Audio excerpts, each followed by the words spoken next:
ਜਬ ਲੋ ਨਹੀਂ ਭਾਗ ਲਿਲਾਰ ਉਦੈ।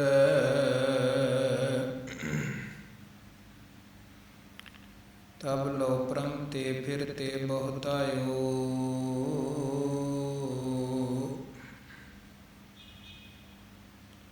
ਕਲ ਘੋਰ ਸਮੁੰਦਰ ਮੈਂ ਬੂਢਤ ਥੇ। ਕਬਹੂ ਮਿਟਹਿ ਨਹੀਂ ਰੇ ਪਛਤਾਇਓ।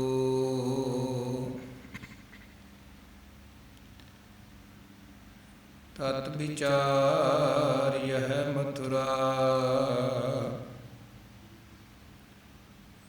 ਜਗ ਤਾਰਨ ਕੋ ਅਵਤਾਰ ਬਨਾਇਓ।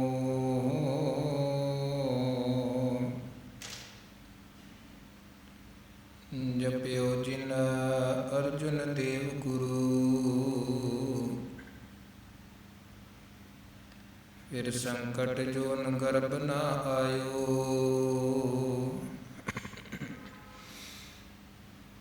ਤਤ ਵਿਚਾਰਿਆ ਹੈ ਮਥੁਰਾ। ਜਗ ਤਾਰਨ ਕੋ ਅਵਤਾਰ ਬਨਾਇਓ।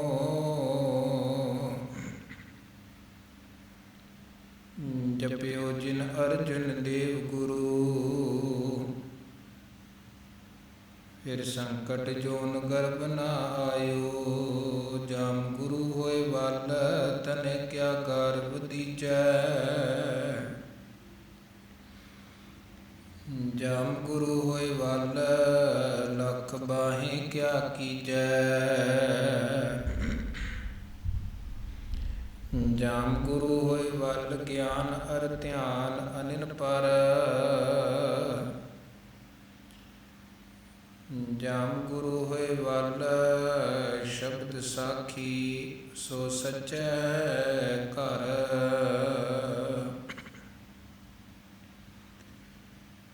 ਜੋ ਗੁਰੂ ਗੁਰੂ ਅਹਨਿਸ ਜਪੈ।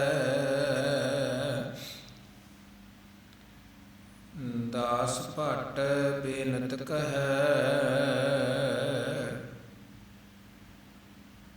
ਜੋ ਗੁਰੂ ਨਾਮ ਰਿਦ ਮੈਂ ਧਰੈ। ਸੋ ਜਨਮ ਮਰਨ ਦੋਹੂੰ ਥੈ ਰਹੈ।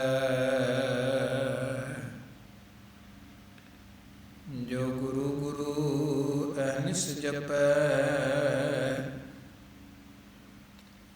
ਦਾਸ ਭਟ ਬੇਨਤ ਕਹੈ। ਜੋ ਗੁਰੂ ਨਾਮ ਰਿਦ ਮੈਂ ਧਰੈ। ਸੋ ਜਨਮ ਮਰਨ ਦੋਹੂੰ ਥੈ ਰਹੈ। ਤੇਰੇ ਕਵਨ ਕਵਨ ਗੁਣ ਕਹਿ ਕਹਿ ਗਾਵਾਂ। ਤੂੰ ਸਾਹਿਬ ਗੁਣੀ ਨਿਧਾਨਾ।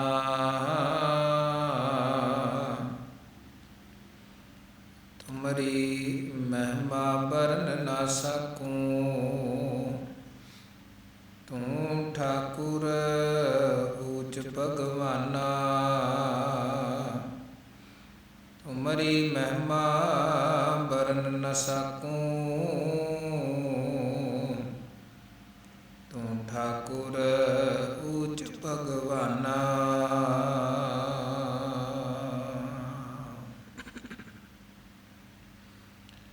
ਜੁਗ ਜੁਗ ਅਟਲ ਸਤਿਗੁਰੂ। ਗੁਰਗੱਦੀ ਤੇ ਸੁਭਾਇਮਾਨ ਗਰੀਬ ਨਵਾਜ ਦਸਾਂ ਪਾਤਸ਼ਾਹੀਆਂ ਦੀ ਜੋਤ ਸਤਿਗੁਰੂ ਸਾਹਿਬ ਸ੍ਰੀ ਗੁਰੂ ਗ੍ਰੰਥ ਸਾਹਿਬ ਜੀ ਮਹਾਰਾਜ ਜੀ ਦੀ ਪਾਵਨ ਪਵਿੱਤਰ ਮੁਬਾਰਕ ਹਜ਼ੂਰੀ ਵਿਖੇ ਰੋਜ਼ਾਨਾ ਦੀ ਤਰ੍ਹਾਂ ਜੁੜ ਮਿਲ ਬੈਠੀ ਗੁਰੂ ਰੂਪ ਸਾਧ ਸੰਗਤ ਗੁਰੂ ਸਾਹਿਬ ਜੀ ਦੀਆਂ ਬੇਅੰਤ ਬਖਸ਼ਿਸ਼ਾਂ ਔਰ ਰਹਿਮਤਾਂ ਹੋਈਆਂ ਨੇ। ਗੁਰਸੰਗਤ ਰੂਪ 'ਚ ਜੁੜ ਬੈਠਣ ਦਾ ਇਸ ਭਾਗ ਸਮਾਂ ਮਿਲਿਆ ਹੈ ਔਰ ਗੁਰੂ ਕੇ ਦਰਬਾਰ ਦਾ ਆਨੰਦ ਮਾਣਦੇ ਹੋਏ ਗੁਰੂ ਘਰ ਦੇ ਸਾਜੇ ਨਿਵਾਜੇ ਕੀਰਤਨੀ ਸਿੰਘਾਂ ਪਾਸੋਂ ਪਾਵਨ ਬਾਣੀ ਦੇ ਸ਼ਬਦ ਕੀਰਤਨ ਆਪ ਜੀ ਨੇ ਸ਼ਰਵਣ ਕੀਤੇ ਨੇ। ਕੀਰਤਨ ਤੋਂ ਉਪਰੰਤ ਆਓ ਗੁਰਬਾਣੀ ਵਿਚਾਰ ਦੇ ਨਾਲ ਜੁੜੀਏ ਭਗਤ ਕਬੀਰ ਸਾਹਿਬ ਜੀ ਦੀ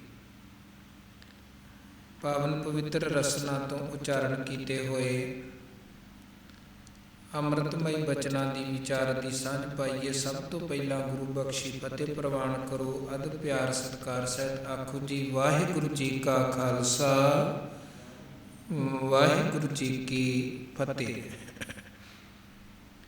ਭਗਤ ਕਬੀਰ ਜੀ ਦੀ ਪਾਵਨ ਰਸਨਾ ਤੋਂ ਉਚਾਰਨ ਕੀਤੇ ਹੋਏ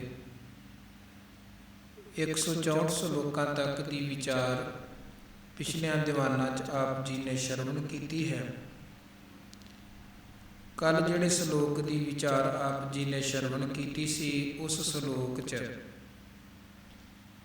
ਕਬੀਰ ਸਾਹਿਬ ਨੇ ਦੱਸਿਆ ਕਿ ਜੇ ਸੇਵਾ ਕਰਨੀ ਹੈ ਤੇ ਗੁਰੂ ਦੀ ਕਰੋ, ਪਰਮੇਸ਼ਰ ਦੀ ਕਰੋ। ਪਰਮੇਸ਼ਰ ਮੁਕਤੀ ਦਾਤਾ ਹੈ ਔਰ ਗੁਰੂ ਪਰਮੇਸ਼ਰ ਦਾ ਨਾਮ ਜਪਾਉਣ ਵਾਲਾ ਹੈ, ਪਰਮਾਤਮਾ ਦਾ ਨਾਮ ਜਪਾਉਣ ਵਾਲਾ। ਰਾਮ ਜੋ ਦਾਤਾ ਮੁਕਤ ਕੋ ਸੰਤ ਜਪਾਵੈ ਨਾਮ। ਕਿਉਂਕਿ ਇਹ ਜਿਹੜਾ ਸਾਡਾ ਜੀਵਨ ਰੂਪੀ ਸਫ਼ਰ ਪੰਧ ਚੱਲਦਾ ਹੈ, ਇਹਦੇ 'ਚ ਬਹੁਤ ਤਰ੍ਹਾਂ ਦੇ ਬੰਧਨ ਸਾਨੂੰ ਸਰੀਰਕ ਤੌਰ 'ਤੇ, ਮਾਨਸਿਕ ਤੌਰ 'ਤੇ ਪੈਂਦੇ ਨੇ। ਜਿਨ੍ਹਾਂ ਬੰਧਨਾਂ ਤੋਂ ਮੁਕਤ ਹੋਣਾ ਬਹੁਤ ਜ਼ਰੂਰੀ ਹੈ ਜੇ ਮੰਜ਼ਿਲ ਤੱਕ ਪਹੁੰਚਣਾ ਹੈ। ਜਿਹੜੇ ਰਸਤੇ 'ਚ ਬਹੁਤ ਜ਼ਿਆਦਾ ਰੁਕਾਵਟਾਂ ਹੋਣ, ਕਈ ਵਾਰ ਉਸ ਰਸਤੇ ਦਾ ਸਫ਼ਰ ਕੰਪਲੀਟ ਨਹੀਂ ਹੁੰਦਾ। ਬੰਦਾ ਰਸਤੇ ਦੀਆਂ ਉਲਝਣਾਂ 'ਚ ਹੀ ਉਲਝ ਕੇ ਰਹਿ ਜਾਂਦਾ ਹੈ। ਸੋ ਇਹ ਜੀਵਨ ਰੂਪੀ ਪੰਧ ਅੰਦਰ ਵਿਕਾਰਾਂ ਦੀਆਂ ਬੜੀਆਂ ਉਲਝਣਾਂ ਨੇ ਤੇ ਇਹੀ ਕਾਰਨ ਹੈ ਕਿ ਲੋਕ ਅਕਸਰ ਇਹਦੇ ਵਿੱਚ ਹੀ ਉਲਝੇ ਰਹਿ ਜਾਂਦੇ ਨੇ। ਜਿਸ ਮੰਜ਼ਿਲ ਤੱਕ ਪਹੁੰਚਣਾ ਹੈ ਉਸ ਮੰਜ਼ਿਲ ਤੱਕ ਪਹੁੰਚ ਨਹੀਂ ਪਾਉਂਦੇ। ਸੋ ਇਹ ਵਿਚਲੀਆਂ ਤਮਾਮ ਤਰ੍ਹਾਂ ਦੀਆਂ ਰੁਕਾਵਟਾਂ ਨੂੰ ਵਿੱਚੋਂ ਕੱਢਣਾ ਬਹੁਤ ਜ਼ਰੂਰੀ ਹੈ ਤੇ ਉਹ ਰੁਕਾਵਟਾਂ ਗੁਰੂ ਖਤਮ ਕਰਦੇ ਨੇ। ਉਹ ਰੁਕਾਵਟਾਂ ਮਾਲਕ ਆਪ ਵਿੱਚ ਸਹਾਈ ਹੋ ਕੇ ਖਤਮ ਕਰਦਾ ਹੈ। ਤੇ ਜਿਵੇਂ ਜਿਵੇਂ ਰਸਤੇ ਦੀਆਂ ਰੁਕਾਵਟਾਂ ਹਟਦੀਆਂ ਜਾਂਦੀਆਂ ਨੇ, ਤਿਵੇਂ ਤਿਵੇਂ ਸਫ਼ਰ ਸੁਖੈਨ ਹੁੰਦਾ ਜਾਂਦਾ ਹੈ। ਵੇਖੋ ਆਮ ਤੌਰ 'ਤੇ ਕੀ ਹੁੰਦਾ ਹੈ, ਆਪਾਂ ਸੜਕ 'ਤੇ ਚੱਲਦੇ ਹਾਂ ਔਰ ਰਸਤਿਆਂ 'ਚ, ਰੋਡ 'ਤੇ, ਸੜਕ ਆਦਿਕ 'ਤੇ ਕੁਝ ਸਪੀਡ ਬ੍ਰੇਕਰ ਹੁੰਦੇ ਹਨ। ਉਹਦਾ ਮਤਲਬ ਇਹੀ ਕਿ ਇੱਥੇ ਸਪੀਡ ਸਲੋ ਕਰਕੇ ਚੱਲਣਾ ਹੈ। ਹੁਣ ਸੜਕ ਦੇ ਵਿੱਚ ਸਪੀਡ ਬ੍ਰੇਕਰ ਤੇ ਹੁੰਦੇ ਨੇ, ਪਰ ਇਹ ਜਿਹੜੀ ਜ਼ਿੰਦਗੀ ਰੂਪੀ ਸੜਕ ਹੈ, ਇਹ ਇੱਦਾਂ ਸਮਝ ਲਈਏ ਕਿ ਇੱਦਾਂ ਦੀ ਬਣ ਚੁੱਕੀ ਹੈ। ਸਪੀਡ ਬ੍ਰੇਕਰਾਂ ਦੇ ਵਿੱਚ ਸੜਕ ਵਾਲੀ ਗੱਲ ਹੈ। ਰੁਕਾਵਟਾਂ ਬਹੁਤੀਆਂ ਨੇ। ਸੌਖਾ ਰਸਤਾ, ਸਿੱਧਾ ਰਸਤਾ, ਤੇਜ਼ ਵਹਾਅ ਵਾਲਾ, ਸਪੀਡ ਵਾਲਾ ਰਸਤਾ ਫੜ ਕੇ ਚੱਲਣਾ ਔਖਾ ਹੈ। ਇੱਕ ਤੇ ਹਨ ਵਿਸ਼ਿਆਂ ਵਿਕਾਰਾਂ ਦੀਆਂ ਰੁਕਾਵਟਾਂ। ਉਹਦੇ ਤੋਂ ਬਿਨਾਂ ਬਹੁਤ ਸਾਰੀਆਂ ਬਾਹਰ ਦੀਆਂ, ਸਮਾਜ ਦੀਆਂ, ਸੰਸਾਰ ਦੀਆਂ, ਲੋਕ ਲਾਜ ਦੀਆਂ ਵੀ ਬੜੀਆਂ ਰੁਕਾਵਟਾਂ ਨੇ, ਜਿਨ੍ਹਾਂ ਦਾ ਜ਼ਿਕਰ ਕਬੀਰ ਸਾਹਿਬ ਅੱਜ ਅਗਲੇ ਕੁਝ ਸ਼ਲੋਕਾਂ ਅੰਦਰ ਕਰਕੇ ਤੇ ਸਾਨੂੰ ਵਿਚਾਰ ਸਮਝਾ ਰਹੇ ਨੇ। 165 ਨੰਬਰ ਸ਼ਲੋਕ 'ਚ ਕਬੀਰ ਸਾਹਿਬ ਫਰਮਾਨ ਕਰਦੇ ਹਨ, ਕਬੀਰ ਜਿਹ ਮਾਰਗ ਪੰਡਿਤ ਗਏ ਪਾਛੈ ਪਰੀ ਬਹੀਰ। ਕਬੀਰ ਜੀ ਕਹਿੰਦੇ ਜਿਹੜੇ ਮਾਰਗ ਤੇ, ਜਿਹੜੇ ਰਸਤੇ ਤੇ ਪੰਡਤ ਲੋਕ ਚੱਲੇ,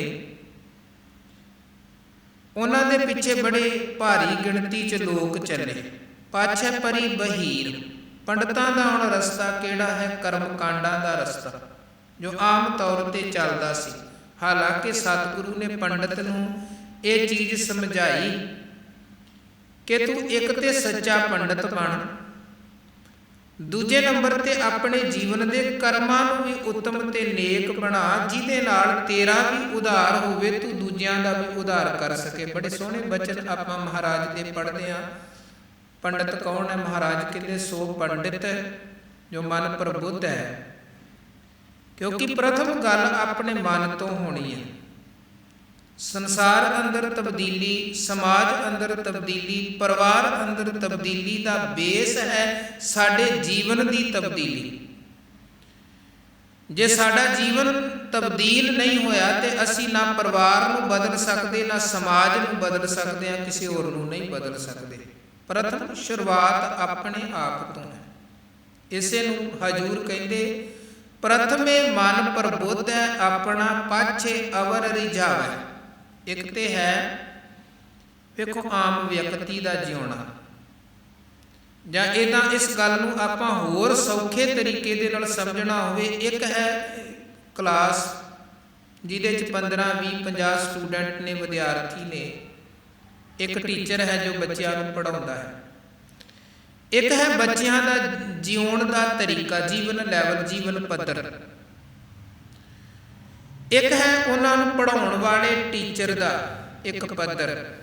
ਤੇ ਜਿੱਥੇ ਟੀਚਰ ਦਾ ਆਪਣਾ ਜੀਵਨ ਕਿਸੇ ਅਨੁਸ਼ਾਸਨ 'ਚ ਨਹੀਂ ਹੈ, ਉਹਦੇ ਆਪਣੇ ਜੀਵਨ ਅੰਦਰ ਚੰਗਿਆਈਆਂ ਨਹੀਂ ਹਨ, ਉਹ ਅੱਗੇ ਫਿਰ ਬੱਚਿਆਂ ਨੂੰ ਕਿਵੇਂ ਸੁਧਾਰ ਸਕਦਾ, ਕਿਵੇਂ ਅਨੁਸ਼ਾਸਨ ਦੇ ਵਿੱਚ ਰੱਖ ਸਕਦਾ ਹੈ। ਪੰਡਤ ਦਾ ਕੰਮ ਸੀ ਉਹਨੇ, ਕਿਉਂਕਿ ਲੋਕ ਉਹਦੇ ਤੇ ਬਲੀਵ ਕਰਦੇ ਸਨ, ਭਰੋਸਾ ਕਰਦੇ ਸਨ। ਹਰ ਕੰਮ ਪੰਡਤ ਨੂੰ ਪੁੱਛ ਕੇ ਕਰਨਾ, ਭਾਵੇਂ ਜੰਮਣਾ ਹੈ, ਭਾਵੇਂ ਮਰਨਾ ਹੈ, ਵਿਆਹ ਹੈ, ਇਹ ਕੋਈ ਵੀ ABC ਕਿਸੇ ਵੀ ਤਰ੍ਹਾਂ ਦਾ ਕੰਮ ਉਹ ਪਹਿਲਾਂ ਪੰਡਤ ਨੂੰ, ਬ੍ਰਾਹਮਣ ਨੂੰ, ਪੁਰੋਹਿਤ ਨੂੰ ਲੋਕ ਪੁੱਛ ਕੇ ਕਰਦੇ ਸਨ। ਇੰਨੇ ਜ਼ਿਆਦਾ ਲੋਕ ਬ੍ਰਾਹਮਣ ਦੇ ਪੰਡਤ ਦੇ ਪਿੱਛੇ ਲੱਗ ਕੇ ਚੱਲਦੇ ਸਨ। ਤੇ ਪੰਡਤ ਨੇ ਬੜੀ ਅਗਿਆਨਤਾ, ਅੰਧ ਵਿਸ਼ਵਾਸ ਫੈਲਾ ਦਿੱਤਾ ਕੁਝ ਆਪਣੇ ਸਵਾਰਥਾਂ ਦੇ ਲਈ।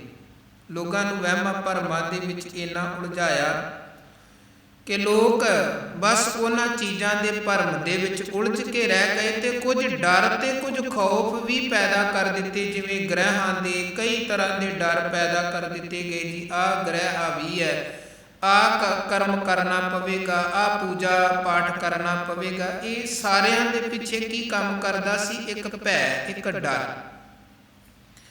ਇਹ ਦੋ ਪੱਖ ਹੁੰਦੇ ਨੇ, ਇੱਕ ਲਾਲਚ ਤੇ ਇੱਕ ਡਰ।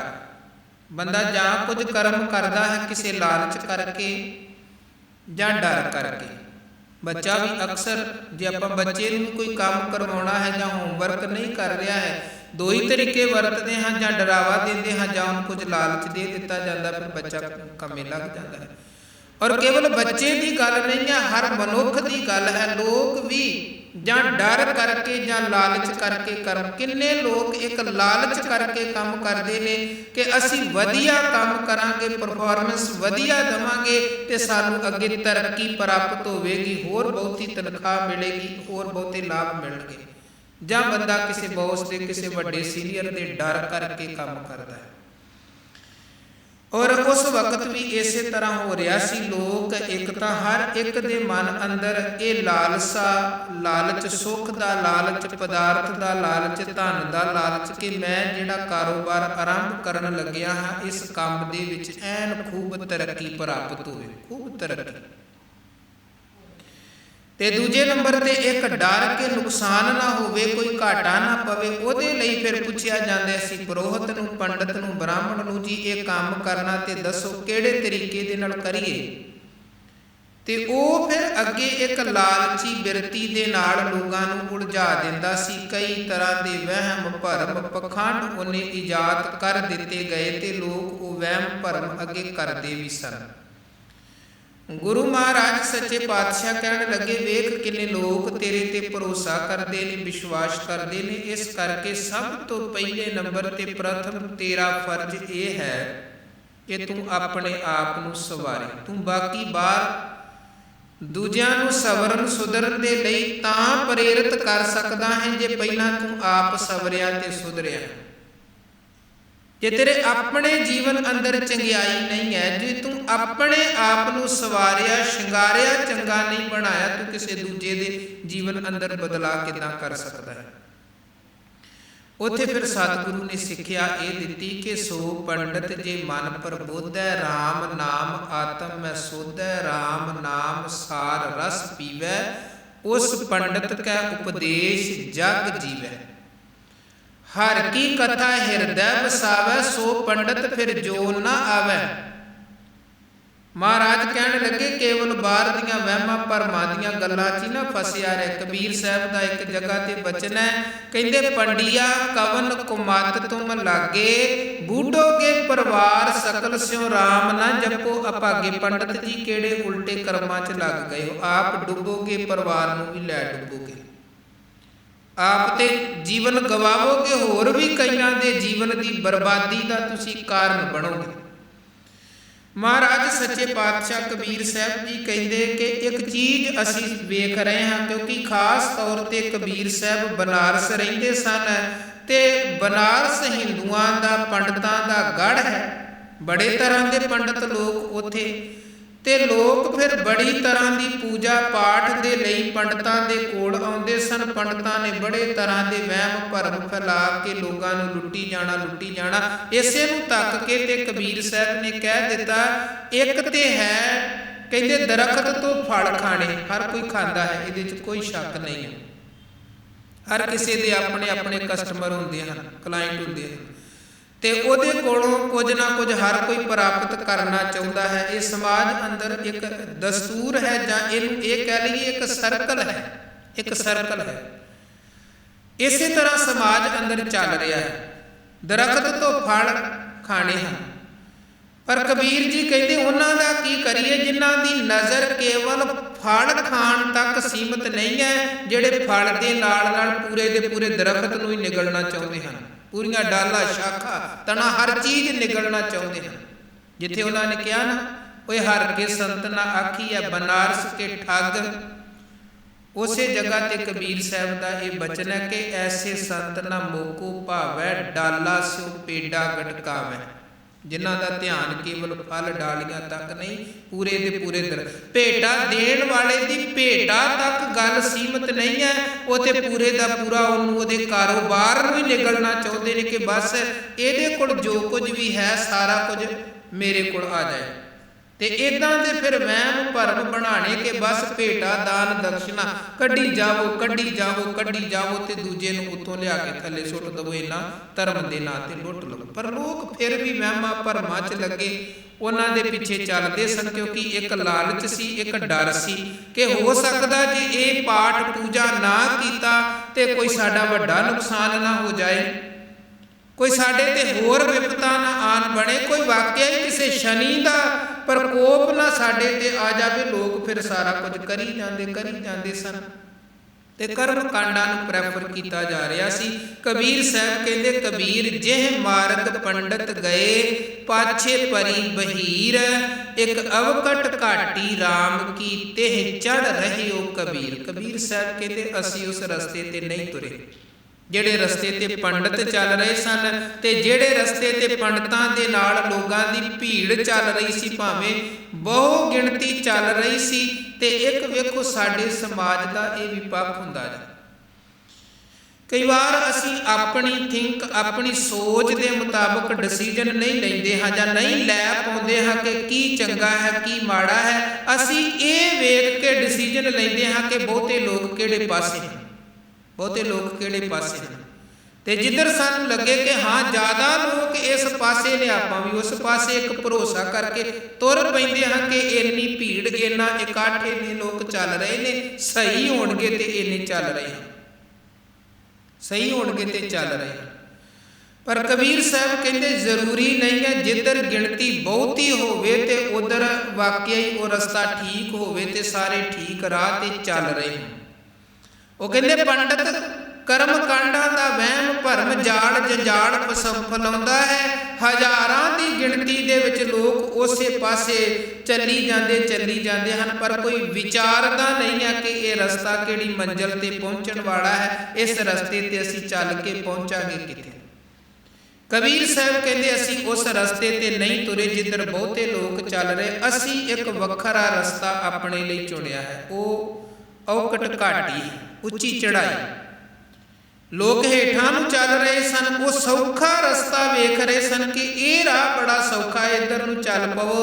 ਪਰ ਕਬੀਰ ਸਾਹਿਬ ਕਹਿੰਦੇ ਮੈਂ ਸੌਖਾ ਨਹੀਂ ਵੇਖਿਆ, ਮੈਂ ਉਹ ਵੇਖਿਆ ਜਿਹੜਾ ਰਸਤਾ ਮੰਜ਼ਿਲ ਤੱਕ ਪਹੁੰਚਾਉਣ ਵਾਲਾ ਹੈ। ਉਹ ਕਹਿੰਦੇ ਸੀ ਔਖਾ, ਉਹ ਹੈ ਔਖਾ। ਵੈਸੇ ਹੀ ਭਗਤਾਂ ਦਾ ਰਸਤਾ ਤੇ ਔਖਾ ਹੀ ਹੁੰਦਾ ਹੈ, ਧੰਨ ਗੁਰੂ ਅਮਰਦਾਸ ਸਾਹਿਬ ਨੇ ਇਹੀ ਕਿਹਾ ਹੈ ਕਿ ਭਗਤਾਂ ਕੀ ਚਾਲ ਨਿਰਾਲੀ, ਭਗਤਾਂ ਦੀ ਚਾਲ ਬੜੀ ਵੱਖਰੀ ਹੈ। ਭਗਤਾਂ ਤੇ ਸੰਸਾਰੀਆਂ ਜੋੜ ਕਦੇ ਨਾ ਆਇਆ। ਕਿਉਂ? ਕਿਉਂਕਿ ਸੰਸਾਰੀ ਲੋਕ ਬੜੇ ਭਾਰੀ ਗਿਣਤੀ 'ਚ ਚੱਲ ਰਹੇ ਨੇ ਇੱਕ ਵੱਖਰੇ ਪਾਸੇ ਨੂੰ।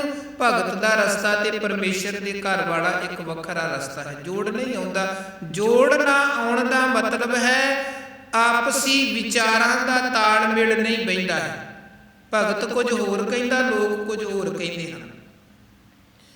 ਬਨਾਰਸ 'ਚ ਹੁਣ ਕਿੰਨੇ ਲੋਕ ਨੇ ਜਿਹੜੇ ਪੰਡਤਾਂ ਦੇ ਪਿੱਛੇ ਲੱਗੇ ਹੋਏ ਨੇ, ਤੇ ਕਬੀਰ ਸਾਹਿਬ ਉੱਥੇ ਉਹਨਾਂ 'ਚ ਖਲੋ ਕੇ ਲੋਕਾਂ ਨੂੰ ਕਹਿੰਦੇ ਹਨ ਕਿ ਜਿਨ੍ਹਾਂ ਨੂੰ ਤੁਸੀਂ ਸੋਚ ਰਹੇ ਹੋ ਕਿ ਸਾਡੇ ਕੁੱਲ ਗੁਰੂ ਨੇ, ਧਰਮ ਗੁਰੂ ਨੇ, ਅਸਲ ਦੇ ਵਿੱਚ ਇਹ ਹਰ ਕੇ ਸੰਤ ਨਾ ਆਖੀਆ ਬਨਾਰਸ ਕੇ ਠੱਗ। ਤੇ ਹੁਣ ਲੋਕ ਥੋੜਾ ਇਸ ਗੱਲ ਨੂੰ ਮੰਨਦੇ ਨੇ ਕਿ ਇਹ ਬਨਾਰਸ ਦੇ ਠੱਗ ਹਨ। ਉਹ ਤੇ ਕਹਿੰਦੇ ਨੇ ਕਬੀਰ ਪਾਗਲ ਹੈ, ਕਬੀਰ ਬੋਰਾ ਹੈ, ਜਿਹੜਾ ਸਾਨੂੰ ਇਹ ਇਦਾਂ ਦੇ ਬੋਲ ਸਾਡੇ ਗੁਰੂਆਂ, ਧਰਮ ਗੁਰੂਆਂ, ਪੰਡਤਾਂ ਦੇ ਬਾਰੇ ਬੋਲ ਰਿਹਾ ਹੈ। ਉਹ ਕਬੀਰ ਨੂੰ ਗਲਤ ਕਹਿੰਦੇ ਹਨ। ਤੇ ਕਬੀਰ ਸਾਹਿਬ ਇੱਕ ਜਗ੍ਹਾ ਤੇ ਕਹਿੰਦੇ ਹੁਣ ਲੋਕ ਜੋ ਕਹਿੰਦੇ ਕਹਿਣ ਕੋਈ ਫਰਕ ਨਹੀਂ ਪੈਂਦਾ ਹੈ, ਕਿਉਂਕਿ ਮੈਂ ਜਾਣ ਚੁੱਕਿਆ ਹਾਂ ਸੱਚ ਕੀ ਹੈ, ਮੈਂ ਸਮਝ ਚੁੱਕਿਆ ਹਾਂ ਸੱਚ ਕੀ ਹੈ। ਕਹੋ ਕਬੀਰ ਅਬ ਜਾਣਿਆ, ਜਬ ਜਾਣਿਆ ਤੋ ਮਨ ਮਾਨਿਆ, ਮਨ ਮਾਨੈ ਲੋਕ ਨਾ ਭਤੀਜੈ। ਕਹਿੰਦੇ ਸਾਡਾ ਤੇ ਮਨ ਮੰਨ ਚੁੱਕਿਆ ਹੈ। ਕਿਉਂ? ਕਿਉਂਕਿ ਅਸੀਂ ਤੇ ਸੱਚ ਨੂੰ ਵੇਖ ਲਿਆ, ਸਮਝ ਲਿਆ, ਪੜ੍ਹ ਲਿਆ, ਸੁਣ ਲਿਆ, ਵਿਚਾਰ ਲਿਆ ਹੈ। ਸੱਚ ਸਮਝ ਲੱਗ ਚੁੱਕੀ ਹੈ। ਪਰ ਕਬੀਰ ਲੋਕ ਕੇ ਜਾਣੈ ਬਪਰਾ, ਜੇ ਮਨ ਨਾਹੀ ਗਿਆਨ। ਜਿਨ੍ਹਾਂ ਨੂੰ ਕਹਿੰਦੇ ਸਮਝ ਨਹੀਂ ਹੈ, ਹੁਣ ਕਿੱਦਾਂ ਸਮਝਾਈਏ? ਸਮਝਾਇਆ ਵੀ ਤੇ ਆਖਰ ਉਸੇ ਨੂੰ ਜਾ ਸਕਦਾ ਹੈ ਜਿਹੜਾ ਸਮਝਣਾ ਚਾਹੁੰਦਾ ਹੈ। ਜਿਹੜਾ ਸਮਝਣਾ ਨਾ ਚਾਹਵੇ ਉਹਨੂੰ ਕਿੱਦਾਂ ਸਮਝਾ ਸਕਦੇ ਹਾਂ? ਜਿਹੜਾ ਸੁਣਨਾ ਹੀ ਨਾ ਚਾਹਵੇ, ਜਿਹੜਾ ਸੁਣਨਾ ਹੀ ਨਾ ਚਾਹਵੇ ਉਹਨੂੰ ਹੁਣ ਕਿੱਦਾਂ ਅਸੀਂ ਸੁਣਾ ਸਕਦੇ ਹਾਂ? ਹੁਣ ਕਥਾ ਵਿਚਾਰ ਚੱਲਦੀ ਹੈ, ਕੀਰਤਨ ਹੁੰਦਾ, ਆਪ ਜੀ ਗੁਰੂ ਦਰਬਾਰ 'ਚ ਆਉਂਦੇ ਹੋ, ਹਰ ਦੀਆਂ ਕਥਾ ਕਹਾਣੀਆਂ ਵਿਚਾਰਾਂ ਸੁਣਦੇ ਹੋ, ਤੇ ਜਿਹੜਾ ਗੁਰੂ ਕੀ ਸੰਗਤ ਤੱਕ ਆ ਕੇ ਕੁਝ ਸੁਣਨਾ ਹੀ ਨਹੀਂ ਚਾਹੁੰਦਾ ਹੈ, ਉਹਦੇ ਤੱਕ ਅਸੀਂ ਆਪਣੀ ਆਵਾਜ਼, ਗੁਰੂ ਦੀਆਂ ਵਿਚਾਰਾਂ, ਮੈਸੇਜ ਕਿੱਦਾਂ ਪਹੁੰਚਾ ਸਕਦੇ ਹਾਂ? ਉਹਦੇ ਲਈ ਸਾਰੇ ਦਰਵਾਜ਼ੇ ਬੰਦ ਨੇ, ਕਿਉਂਕਿ ਉਹ ਆਪ ਉਦਮ ਕਰਕੇ ਕੁਝ ਸੁਣਨ, ਕੁਝ ਪੜ੍ਹਨ ਦੇ ਲਈ ਤਿਆਰ ਨਹੀਂ ਹੈ। ਤੇ ਜਿਹੜਾ ਆਪ ਕੁਝ ਗ੍ਰਹਿਣ ਕਰਨਾ ਚਾਹੁੰਦਾ ਹੈ, ਉਹਦੇ ਲਈ ਤੇ ਕੁਦਰਤ ਸਾਰੇ ਪਾਸੇ ਦੇ ਦਰਵਾਜ਼ੇ ਖੋਲ੍ਹ ਦਿੰਦੀ ਹੈ, ਸਾਰੇ ਪਾਸੇ ਦੇ ਦਰਵਾਜ਼ੇ। ਜੇ ਬੰਦਾ ਆਪ ਉਦਮੀ ਤੇ ਹਿੰਮਤੀ ਬਣ ਕੇ ਚੱਲਦਾ ਹੈ। ਹੁਣ ਕਬੀਰ ਸਾਹਿਬ ਕਹਿੰਦੇ ਮੈਂ ਉਹਨਾਂ ਲੋਕਾਂ ਨੂੰ ਕਿੱਦਾਂ ਸਮਝਾਵਾਂ ਜਿਹੜੇ ਆਪ ਸਮਝਣ ਦੇ ਲਈ ਤਿਆਰ ਨਹੀਂ ਹਨ। ਤੇ ਕਹਿੰਦੇ ਹੁਣ ਉਹ ਆਪ ਸਮਝਣ ਦੇ ਲਈ ਤਿਆਰ ਨਹੀਂ ਹਨ। ਜਿਹੜਾ ਸਮਝਿਆ ਹੈ ਉਹਨੂੰ ਉਹ ਪਾਗਲ ਬੋਰਾ ਕਹਿ ਰਹੇ ਹਨ। ਕਹੋ ਕਬੀਰ ਅਬ ਜਾਣਿਆ, ਜਬ ਜਾਣਿਆ ਤੋ ਮਨ ਮਾਨਿਆ, ਮਨ ਮਾਨੈ ਲੋਕ ਨਾ ਭਤੀਜੈ, ਨਾ ਭਤੀਜੈ ਤੋ ਕਿਆ ਕੀਜੈ। ਕਹਿੰਦੇ ਹੁਣ ਲੋਕ ਨਹੀਂ ਸਮਝਦੇ ਤੇ ਨਾ ਸਮਝਣ, ਇਹਨਾਂ ਨੂੰ ਸਮਝਾਉਣ ਦੇ ਚੱਕਰਾਂ 'ਚ ਪੈ ਕੇ ਮੈਂ ਰਸਤੇ 'ਚ ਨਹੀਂ ਰੁਕਣਾ ਹੈ, ਮੈਂ ਅੱਗੇ ਚੱਲਣਾ ਹੈ। ਜੇ ਇੱਥੇ ਲੋਕਾਂ ਨੂੰ ਸਮਝਾਉਣ ਦੇ ਚੱਕਰ 'ਚ ਪੈ ਗਿਆ ਫਿਰ ਤਾਂ ਕੰਮ ਇੱਥੇ ਹੀ ਰੁਕਾਵਟ ਖੜੀ ਹੋ ਜਾਏਗੀ। ਸੋ ਮੈਂ ਅੱਗੇ ਚੱਲਣਾ ਹੈ। ਕਬੀਰ ਸਾਹਿਬ ਫਿਰ ਉਹ ਅੱਗੇ ਚੱਲਦੇ ਨੇ। ਕਹਿੰਦੇ ਇੱਕ ਔਕਟ ਘਾਟੀ ਰਾਮ ਕੀ, ਪਰਮਾਤਮਾ ਦੇ ਨਾਮ ਦੀ ਸਿਮਰਨ ਦੀ ਬੰਦਗੀ ਦੀ ਜਿਹੜੀ ਔਕਟ ਘਾਟੀ ਸੀ, ਔਖਾ ਪਹਾੜੀ ਰਸਤਾ ਸੀ, ਤੇ ਚੜ ਰਹੇ ਹੋ ਕਬੀਰ। ਕਬੀਰ ਸਾਹਿਬ ਕਹਿੰਦੇ ਅਸੀਂ ਤੇ ਉਸ ਔਖੇ ਰਸਤੇ ਤੇ ਚੜੇ ਹਾਂ, ਤੇ ਨਾ ਕੇਵਲ ਉਹ ਔਖੇ ਰਸਤੇ ਤੇ ਚੱਲੇ ਨੇ, ਪਹਾੜੀ ਰਸਤੇ ਤੇ ਚੜੇ ਨੇ, ਬਲਕਿ ਉਹ ਮੰਜ਼ਿਲ ਤੱਕ ਵੀ ਪਹੁੰਚੇ ਹਨ। ਉਹ ਵੀ ਉਹਨਾਂ ਨੇ ਵਰਣਨ ਕੀਤਾ ਹੈ ਕਿ ਅਬ ਤੋਂ ਜਾਏ ਚੜਾ ਸਿੰਘਾਸਣ, ਮਿਲੇ ਹੈ ਸਾਰਕ ਪਾਣੀ, ਰਾਮ ਕਬੀਰਾ ਏਕ ਭਇਓ ਹੈ, ਕੋਈ ਨ ਸਕੈ ਪਛਾਣ। ਇਦੋਂ ਅਗਲੇ ਸ਼ਲੋਕ 'ਚ ਕਬੀਰ ਜੀ ਫਰਮਾਨ ਕਰਦੇ, ਕਬੀਰ ਦੁਨੀਆ ਕੇ ਦੋਖੇ ਮੂਆ, ਚਾਲਤ ਕੁੱਲ ਕੀ ਕਾਨ। ਕੀ ਹੁੰਦਾ ਹੈ? ਕੁਝ ਕੁੱਲ ਦੀਆਂ, ਕੁਝ ਪਰਿਵਾਰ ਦੀਆਂ, ਸਮਾਜ ਦੀਆਂ ਰੀਤਾਂ ਤੇ ਪਰੰਪਰਾਵਾਂ ਚੱਲਦੀਆਂ ਹਨ, ਜੋ ਸਮੇਂ ਦੇ ਨਾਲ ਕਈ ਵਾਰ ਕੁਝ ਰੀਤਾਂ, ਕੁਝ ਪਰੰਪਰਾਵਾਂ, ਕੁਝ ਚੀਜ਼ਾਂ ਬਣਾਉਣੀਆਂ ਪੈਂਦੀਆਂ ਨੇ, ਪਰ ਉਹ ਪਰਮਾਨੈਂਟ ਨਹੀਂ ਹੁੰਦੀਆਂ ਹਨ, ਵਕਤੀ ਤੌਰ ਤੇ ਹੁੰਦੀਆਂ ਨੇ। ਬਾਅਦ 'ਚ ਚੀਜ਼ਾਂ 'ਚ ਤਬਦੀਲੀ ਆਉਂਦੀ ਜਾਂਦੀ ਹੈ, ਬਦਲਾਅ ਆਉਂਦਾ ਜਾਂਦਾ ਹੈ। ਪਰ ਕੁਝ ਚੀਜ਼ਾਂ ਐਸੀਆਂ ਜਿਨ੍ਹਾਂ ਨੂੰ ਅਸੀਂ ਸਮਝ ਲੈਂਦੇ ਹਾਂ ਇਹ ਪੱਕੀਆਂ ਹੀ ਹਨ, ਤੇ ਫਿਰ ਲੋਕ ਉਹਨੂੰ ਛੱਡਦੇ ਨਹੀਂ। ਗੁਰੂ ਨਾਨਕ ਮਹਾਰਾਜ ਸੱਚੇ ਪਾਤਸ਼ਾਹ ਜੀ ਨੂੰ ਜਿਸ ਦਿਨ ਜਨੇਊ ਪਵਾਉਣ ਦੇ ਲਈ ਪੰਡਤ ਹਰਦਿਆਲ ਨੂੰ ਸੱਦਿਆ ਗਿਆ। ਹੋਰ ਸਾਰੇ ਦੇ ਸਾਰੇ ਪ੍ਰਬੰਧ ਕੀਤੇ ਗਏ ਔਰ ਮਹਾਰਾਜ ਨੇ ਆਪ ਵੀ ਉਸ ਗੱਲ ਦਾ ਜ਼ਿਕਰ ਬਾਣੀ 'ਚ ਕੀਤਾ ਹੈ ਕਿ ਸਾਡੇ ਲਈ ਇਹ ਸਾਰਾ ਕੁਝ ਪ੍ਰਬੰਧ ਕੀਤਾ ਗਿਆ ਤੇ ਸਾਨੂੰ ਕਿਹਾ ਗਿਆ ਕਿ ਜਨੇਊ ਪਾਓ। ਪਰ ਮਹਾਰਾਜ ਸੱਚੇ ਪਾਤਸ਼ਾਹ ਜੀ ਨੇ ਇਨਕਾਰ ਵੀ ਕੀਤਾ ਕਿ ਇਹ ਵਾਲਾ ਜਨੇਊ ਮੈਂ ਨਹੀਂ ਪਾਉਣਾ। ਉਹਨਾਂ ਨੇ ਫਿਰ ਇੱਕ ਜਨੇਊ ਦੀ ਗੱਲ ਵੀ ਕੀਤੀ ਕਿ ਇਹ ਜਨੇਊ ਜੀ ਕਾ ਹਈ ਤਾਂ ਪਾਂਡੇ ਘੱਟ, ਸਾਨੂੰ ਸਰੀਰ ਦੇ ਨਾਲ ਸੰਬੰਧਿਤ ਨਹੀਂ, ਰੂਹ ਆਤਮਾ ਮਨ ਦੇ ਨਾਲ ਸੰਬੰਧਿਤ ਜਨੇਊ ਚਾਹੀਦਾ ਹੈ। ਪੰਡਤ ਜੀ ਜੇ ਤੁਹਾਡੇ ਕੋਲ ਹੈ ਤੇ ਅਸੀਂ ਪਾਉਣ ਦੇ ਲਈ ਤਿਆਰ ਹਾਂ, ਨਹੀਂ ਤੇ ਨਹੀਂ ਪਾਵਾਂਗੇ। ਕਿਉਂਕਿ ਉਹ ਸਾਰਿਆਂ ਦਾ ਕਹਿਣਾ ਇਹ ਸੀ ਕਿ ਇਹ ਜਨੇਊ ਪਾਵੋਗੇ ਤੇ ਤੁਸੀਂ ਤਾਂ ਹਿੰਦੂ ਧਰਮ ਦੇ ਅੰਦਰ ਪ੍ਰਵੇਸ਼ ਕਰ ਸਕਦੇ ਹੋ, ਸੱਚੇ ਹਿੰਦੂ ਅਖਵਾ ਸਕਦੇ ਹੋ, ਉਹਦੇ ਤੋਂ ਬਿਨਾਂ ਨਹੀਂ। ਪਰ ਮਹਾਰਾਜ ਕਹਿਣ ਲੱਗੇ ਮੈਂ ਹਿੰਦੂ ਨਹੀਂ ਹਾਂ, ਕਿਉਂਕਿ ਉਹਨਾਂ ਦਾ ਇਹ ਵੀ ਵਿਚਾਰ ਹੈ ਕਿ ਨਾ ਕੋ ਹਿੰਦੂ ਨਾ ਮੁਸਲਮਾਨ। ਔਰ ਮਾਰਿਆ ਸਿੱਖਾ ਜਗਤ ਵਿੱਚ ਨਾਨਕ ਨਿਰਮਲ ਪੰਥ ਚਲਾਇਆ। ਭਾਈ ਗੁਰਦਾਸ ਸਾਹਿਬ ਇਹ ਵੀ ਗੁਰੂ ਨਾਨਕ ਮਹਾਰਾਜ ਜੀ ਦੇ ਸਿੱਖੀ ਮਾਰਗ ਦੀ ਗੱਲ ਕਰਦੇ ਹਨ। ਹੁਣ ਉੱਥੇ ਜਿੰਨੇ ਲੋਕ ਸਨ, ਭਾਵੇਂ ਉਹਨਾਂ ਦੇ ਮਾਤਾ ਪਿਤਾ ਹਨ, ਭਾਵੇਂ ਹੋਰ ਸਾਕਾ ਸੰਬੰਧੀ ਹਨ, ਸਾਰਿਆਂ ਦੇ ਮਨ ਬੜੇ ਨਾਰਾਜ਼ ਹਨ ਕਿ ਇਹ ਨਾਨਕ ਜੋ ਕੁੱਲ ਦੀ ਰੀਤ ਚੱਲਦੀ ਆ ਰਹੀ ਉਹਦੇ ਤੋਂ ਵੱਖਰੀ ਗੱਲ ਕਰ ਰਿਹਾ ਹੈ। ਇਹਦੇ ਪਿਤਾ ਨੇ ਜਨੇਊ ਪਹਿਨਿਆ, ਦਾਦਿਆਂ ਪੜਦਾਦਿਆਂ ਨੇ ਸਾਰੇ ਜਨੇਊ ਪਹਿਨਦੇ ਆ ਰਹੇ ਨੇ, ਪਰ ਇਹ ਨਾਨਕ ਨੂੰ ਕੀ ਹੋ ਗਿਆ ਹੈ, ਇਹ ਜਿਹੜਾ ਬਾਕੀਆਂ ਤੋਂ ਬਿਲਕੁਲ ਵੱਖਰੀ ਗੱਲ ਕਰ ਰਿਹਾ ਹੈ। ਪਰ ਗੁਰੂ ਮਹਾਰਾਜ ਕਹਿਣ ਲੱਗੇ ਨਹੀਂ, ਅਸੀਂ ਉਹ ਨਹੀਂ ਕਰਾਂਗੇ ਜੋ ਇਹ ਇਸ ਕਰਕੇ ਚੱਲਦਾ ਆ ਰਿਹਾ ਹੈ ਕਿ ਜੋ ਮੇਰੇ ਦਾਦਿਆਂ ਪੜਦਾਦਿਆਂ ਨੇ ਪਹਿਨਿਆ। ਮਹਾਰਾਜ ਕਹਿਣ ਲੱਗੇ ਇੱਕ ਤੇ ਦੋ ਤਿੰਨ ਗੱਲਾਂ ਇਤਿਹਾਸਕਾਰਾਂ ਨੇ ਵਰਣਨ ਕੀਤੀਆਂ ਨੇ। ਖਾਸ ਤੌਰ ਤੇ ਇਹ ਵੀ ਜ਼ਿਕਰ ਆਉਂਦਾ ਕਿਉਂਕਿ ਕੁਝ ਲੋਕ ਅੱਜ ਵੀ ਗੱਲ ਕਰਦੇ ਨੇ ਜੀ ਜੇ ਮਹਾਰਾਜ ਨੇ ਜਨੇਊ ਪਾਉਣ ਤੋਂ ਇਨਕਾਰ ਕਰ ਦਿੱਤਾ ਤੇ ਫਿਰ ਅਸੀਂ ਕਿਰਪਾਨ ਪਾਉਂਦੇ ਵੀ ਤੇ ਆਖਰ ਉਹਦੇ ਵਾਂਗ ਹੀ ਹੋਇਆ। ਪਰ ਨਹੀਂ, ਜੇ ਆਪਾਂ ਗੁਰੂ ਸਾਹਿਬ ਵੱਲੋਂ ਬਖਸ਼ੇ ਪੰਜ ਕਕਾਰਾਂ ਦੀ ਪਿੱਛੇ ਫਿਲਾਸਫੀ ਨੂੰ ਵੇਖਦੇ ਹਾਂ ਤੇ ਜਿਹੜੀ ਸਭ ਤੋਂ ਵੱਡੀ ਗੱਲ ਹੈ ਕਿ ਅੰਮ੍ਰਿਤ ਪੁਰਸ਼ ਵੀ ਛਕਦੇ ਨੇ, ਬੀਬੀਆਂ ਭੈਣਾਂ ਇਸਤਰੀਆਂ ਵੀ ਛਕਦੀਆਂ ਨੇ, ਸਾਰਿਆਂ ਨੂੰ ਪੰਜ ਕਕਾਰ ਪਾਉਣ ਦੀ ਗੁਰੂ ਮਹਾਰਾਜ ਜੀ ਦਾ ਹੁਕਮ ਹੈ। ਇਹ ਨਹੀਂ ਹੈ ਕਿ ਇਕੱਲਾ ਆਦਮੀ ਤੇ ਅੰਮ੍ਰਿਤ ਛਕੇ ਤੇ ਕਕਾਰ ਪਹਿਨੇ ਤੇ ਬੀਬੀਆਂ ਭੈਣਾਂ ਨੂੰ ਕਹਿ ਦਿੱਤਾ ਜਾਏ ਕਿ ਨਹੀਂ ਤੁਹਾਡੇ ਲਈ ਨਾ ਅੰਮ੍ਰਿਤ ਤੇ ਨਾ ਕਕਾਰ। ਜਨੇਊ 'ਚ ਇਹੀ ਹੈ, ਕੇਵਲ ਪੁਰਸ਼ ਜਨੇਊ ਪਹਿਨ ਸਕਦਾ ਹੈ, ਇਸਤਰੀ ਨੂੰ ਜਨੇਊ ਪਹਿਨਣ ਦਾ ਹੱਕ ਨਹੀਂ ਹੈ। ਪੁਰਸ਼ ਦੇ ਵਿੱਚ ਵੀ ਬ੍ਰਾਹਮਣ ਖੱਤਰੀ ਤੇ ਵੈਸ਼, ਹਾਲਾਂਕਿ ਤਿੰਨਾਂ ਦੇ ਜਨੇਊ ਪਾਉਣ ਦਾ ਸਮਾਂ ਵੀ ਵੱਖਰਾ ਵੱਖਰਾ ਹੈ ਔਰ ਜਿਹੜੇ ਧਾਗੇ ਦਾ ਜਨੇਊ ਪਹਿਨਣਾ ਹੈ ਉਹ ਧਾਗਾ ਵੀ ਤਿੰਨਾਂ ਦਾ ਵੱਖਰਾ ਵੱਖਰਾ ਮੁਕਰਰ ਕੀਤਾ ਹੈ। ਜਿਹੜਾ ਬ੍ਰਾਹਮਣ ਨੇ ਰੇਸ਼ਮ ਵਾਲੇ ਧਾਗੇ ਦਾ ਜਨੇਊ ਪਾਉਣਾ ਹੈ, ਖੱਤਰੀ ਤੇ ਵੈਸ਼ ਨੂੰ ਉਸ ਧਾਗੇ ਦਾ ਜਨੇਊ ਪਾਉਣ ਦੀ ਵੀ ਆਗਿਆ ਨਹੀਂ।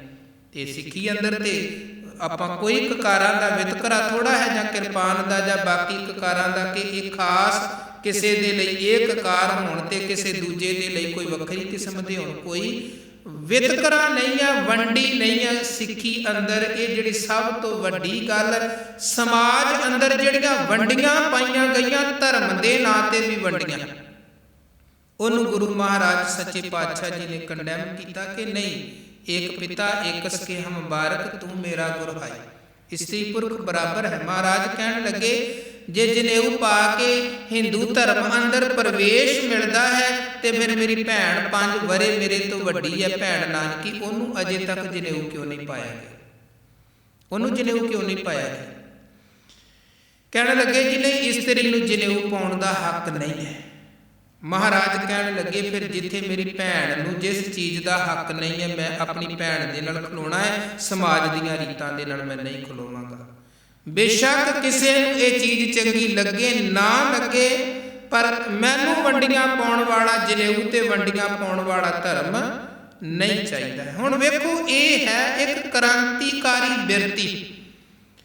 ਏਦਾਂ ਦਾ ਕਦਮ ਚੁੱਕਣਾ ਕੋਈ ਸੌਖੀ ਗੱਲ ਨਹੀਂ ਹੁੰਦੀ ਹੈ, ਪਰ ਗੁਰੂ ਨਾਨਕ ਮਹਾਰਾਜ ਸੱਚੇ ਪਾਤਸ਼ਾਹ ਜੀ ਨੇ ਉਹ ਬਦਲਾਅ, ਉਹ ਚੇਂਜ ਦੀ ਜਿਹੜੀ ਆਰੰਭਤਾ ਸੀ ਉਹ ਆਪਣੇ ਤੋਂ ਕੀਤੀ ਹੈ।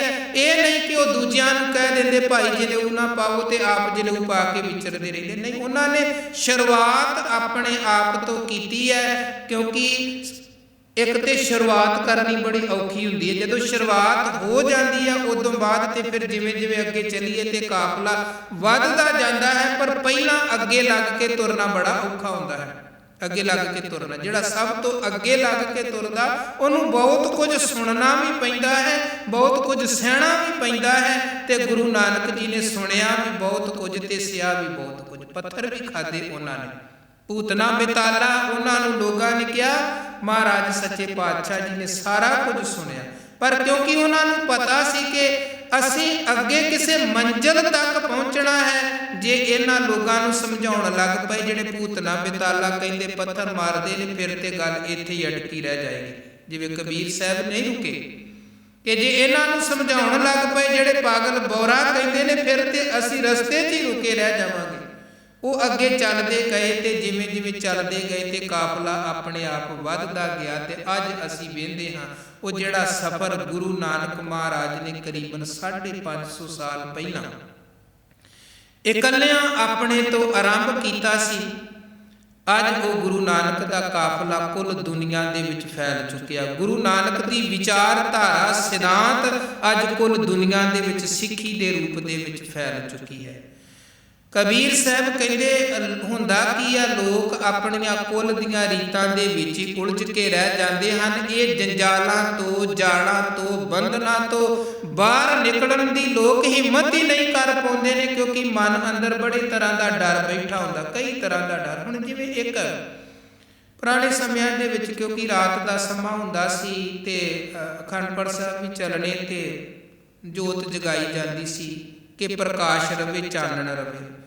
ਉਦੋਂ ਬਾਅਦ ਭਾਵੇਂ ਲਾਈਟ ਵੀ ਆ ਗਈ ਫਿਰ ਵੀ ਨਾਲ ਦੀ ਨਾਲ ਜੋਤ ਜਗਾਈ ਜਾਂਦੀ ਸੀ। ਕਾਰਨ ਕੀ ਸੀ ਕਿ ਉਦੋਂ ਨਾਲ ਇੱਦਾਂ ਦੇ ਸਾਧਨ ਨਹੀਂ ਸਨ ਕਿ ਕੋਈ ਐਮਰਜੈਂਸੀ ਲਾਈਟ ਹੋਵੇ, ਲਾਈਟ ਬੰਦ ਹੋਈ ਤੇ ਤੁਰੰਤ ਪ੍ਰਕਾਸ਼ ਹੋ ਜਾਵੇ। ਇਸ ਕਰਕੇ ਨਾਲ ਮੋਮਬੱਤੀਆਂ ਜਾਂ ਹੋਰ ਜੋਤ ਆਦਿਕ ਦਾ ਪ੍ਰਬੰਧ ਕੀਤਾ ਜਾਂਦਾ ਸੀ ਕਿ ਨਾਲ ਦੀ ਨਾਲ ਚਾਨਣ ਰਵੇ, ਤਾਂ ਕਿ ਉਹ ਅਖੰਡ ਪ੍ਰਵਾਹ ਲਗਾਤਾਰ ਚੱਲਦਾ ਰਹੇ।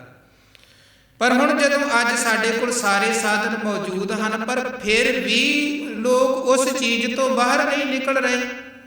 ਹੈ ਤੇ ਸੀ ਉਹ ਇੱਕ ਵਕਤੀ ਤੌਰ ਤੇ ਜ਼ਰੂਰਤ, ਪਰ ਉਹਨੂੰ ਅਸੀਂ ਪੱਕੇ ਤੌਰ ਤੇ ਮਨ ਅੰਦਰ ਇਹ ਵਿਚਾਰ ਬਹਿ ਗਈ ਕਿ ਜੀ ਜੋਤ ਤੇ ਜਗਣੀ ਚਾਹੀਦੀ ਹੈ, ਜੋਤ ਤੇ ਹੋਣੀ ਚਾਹੀਦੀ ਹੈ ਜੀ। ਕਈ ਤਰ੍ਹਾਂ ਦੇ ਵਹਿਮ ਭਰਮ ਬਣਾ ਦਿੱਤੇ। ਹਾਲਾਂਕਿ ਸਾਡੇ ਲਈ ਜੋਤ ਕਿਹੜੀ ਹੈ? ਜਾਗਤ ਜੋਤ ਗੁਰੂ ਗ੍ਰੰਥ ਸਾਹਿਬ ਸੱਚੇ ਪਾਤਸ਼ਾਹ ਜੀ, ਉਹਦੇ ਤੋਂ ਉੱਤਮ ਹੋਰ ਕੋਈ ਜੋਤ ਨਹੀਂ।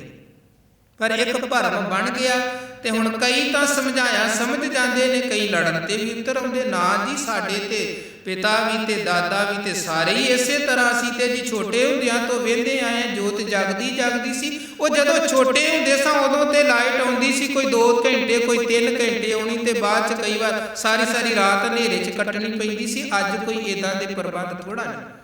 ਅੱਜ ਸਾਡੇ ਵੈਸੇ ਤਾਂ ਲਾਈਟ ਹੀ 24 ਘੰਟੇ ਆ, ਫਿਰ ਵੀ ਇਨਵੇਟਰ, ਐਮਰਜੈਂਸੀ ਲਾਈਟ, ਹਰ ਚੀਜ਼ ਦਾ ਪ੍ਰਬੰਧ ਹੈ। ਪਰ ਹੁਣ ਉਹ ਜਿਹੜਾ ਅੰਦਰ ਵਹਿਮ ਬੈਠਾ ਹੋਇਆ ਹੈ ਉਹਦਾ ਇਲਾਜ ਕੀ ਹੈ?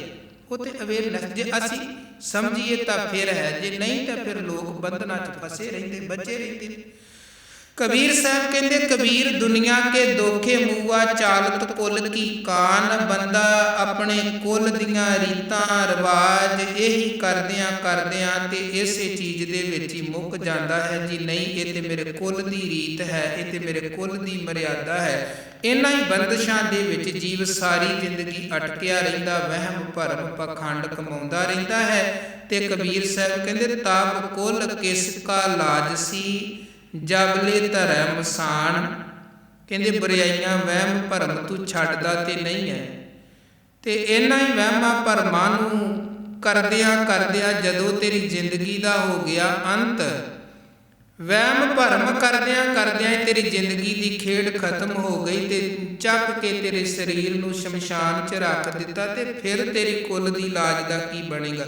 ਜੇ ਤੈਨੂੰ ਲੱਗਦਾ ਕਿ ਮੈਂ ਹੀ ਕੁੱਲ ਦੀ ਲਾਜ ਬਚਾ ਰਿਹਾ ਹਾਂ, ਮੇਰੇ ਤੋਂ ਬਿਨਾਂ ਕੁੱਲ ਦੀ ਲਾਜ ਹੀ ਨਹੀਂ ਬਚਣੀ ਹੈ, ਤੇ ਕਹਿੰਦੇ ਉਸ ਦਿਨ ਤੇਰੇ ਕੁੱਲ ਦਾ ਕੀ ਬਣੇਗਾ ਜਿੱਦਣ ਤੇਰੀ ਹੀ ਖੇਡ ਖਤਮ ਹੋ ਗਈ। ਇਸ ਕਰਕੇ ਕਬੀਰ ਸਾਹਿਬ ਕਹਿੰਦੇ ਇਹਨਾਂ ਵਹਿਮਾਂ ਭਰਮਾਂ ਅਗਿਆਨਤਾ 'ਚੋਂ ਬਾਹਰ ਨਿਕਲੋ। ਕਬੀਰ ਡੁੱਬੋ ਗੇਰੇ ਬਾਪੁਰੇ ਬਹੁ ਲੋਗਨ ਕੀ ਕਾਨ।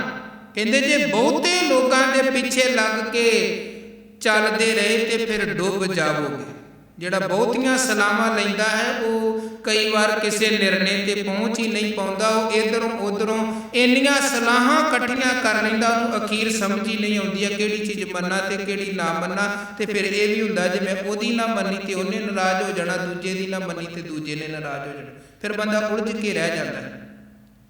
ਇਸੇ ਕਰਕੇ ਸਿਆਣੇ ਕਹਿੰਦੇ ਜੋ ਕਰਨਾ ਹੈ ਆਪਣੀ ਸੋਚ ਅਕਲ ਮਤ ਤੇ ਗੁਰੂ ਦੀ ਮਤ ਲੈ ਕੇ ਕਰ ਦਵੋ। ਇੱਧਰੋਂ ਉੱਧਰੋਂ ਜੇ ਬਹੁਤਿਆਂ ਦੇ ਕੋਲੋਂ ਪੁੱਛਣ ਲੱਗ ਜਾਵੋਗੇ ਤੇ ਫਿਰ ਕੁਝ ਵੀ ਨਹੀਂ ਕਰ ਪਾਵੋਗੇ।